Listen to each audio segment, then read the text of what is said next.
When I was a kid, my dad was an appliance repairman and worked for a local business and did a lot of side jobs. And we lived out in the country on a dead-end road and had 2 acres of land. I remember at one time when I was a kid, the property being completely littered with ice boxes, probably 16 to 20 ice boxes all lined up in a nice little row like soldiers down the middle of the 2 acres. And at the back of it, there was probably 20, 25 washing machines, coin-operated washing machines that he had gotten from a laundromat that closed down. He said that he would haul them off for him and brought them out there. And I have to tell you, that was one of the funnest afternoons I have ever had. I could have all the coins from them that I could get out. I don't know if my dad thought I couldn't get them out or, whatnot, but it just took me a hammer and a crowbar and my buddy up the street, and we annihilated those coin boxes, and probably didn't make $10, but we had the best afternoon just tearing those things apart. He also had a shop on the back of the property where he and a friend restored antique cars, and they were actually really good at it. And so at any given time, you could have 4 or 5 carcasses of gutted out cars sitting on the property.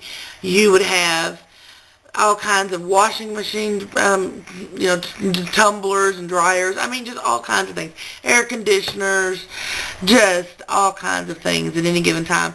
And I remember it just getting to the point that, I mean, it was just embarrassing. And I don't know if my mom got on him, the neighbors got on him, the county got on him.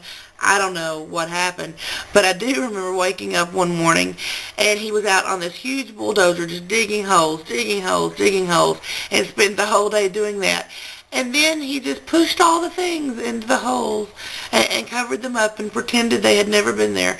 And he worked a couple of days on that project and just dug these massive holes and pushed all that garbage off into them. And I went back a few years ago and was talking to a lady that lives on the property now, and the property being 2 acres, it was split, and there's now 2 homesteads there.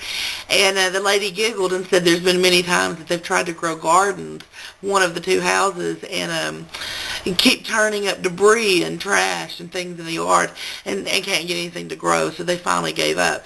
So she found it pretty funny, and I did tell her where safe spots, as far as I knew, where things had not been buried by my father. But it was pretty wild. And from that point on, he did keep a pretty big hole where we would take the outside trash and we would go and dump it. And when the hole got full, he'd bring the bulldozer and cover it back up like it never existed. So I think that's just a little tidbit of my father's personality.